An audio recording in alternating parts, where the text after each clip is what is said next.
मुझे ऐसा लगता है कि देश में दो चीजों को अब प्रश्नावली में बदलना होगा। एक, वो पुरुष जो बेटियों को संस्कार की सलाह देते हैं और सोचते हैं बेटे अगर संस्कारों से वंचित रहे तो देश में एक क्रांति आएगी।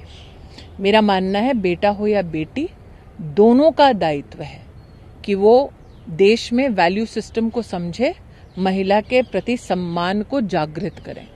दूसरी बात, पत्रकार होने के नाते आप जब एक महिला से पूछते हैं तो वही सवाल आप पुरुष से भी पूछें, क्योंकि अगर राष्ट्र में महिला को अपमानित करने की घटना कहीं भी होती है, चाहे वो राजस्थानी क्यों ना हो, तब पुरुष भी उतना ही आहत होते हैं।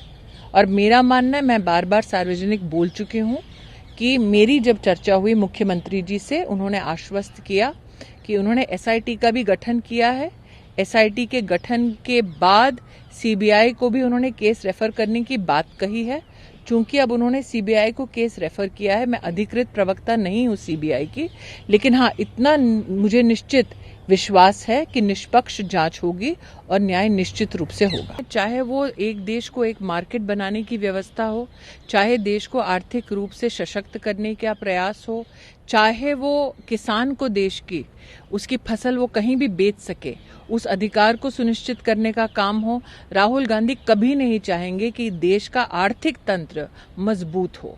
ये पहली बार नहीं है कि रिफॉर्म के खिलाफ राहुल गांधी खड़े हुए हैं।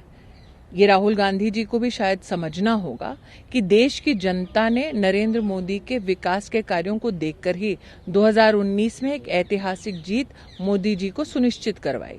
जो राहुल गांधी शायद इस भ्रम में जी रहे हैं या शायद जानकारी के अभाव में जी रहे हैं, बड़ी विनम्रता के साथ उनसे कहना चाहती हूं, कोरोना जैसी एक वैश्विक महामारी से लड़ते हुए नरेंद्र मोदी की सरकार ने सुनिश्चित किया कि देश के 80 करोड़ नागरिकों को नवंबर के महीने तक मुफ्त राशन दिया जाएगा।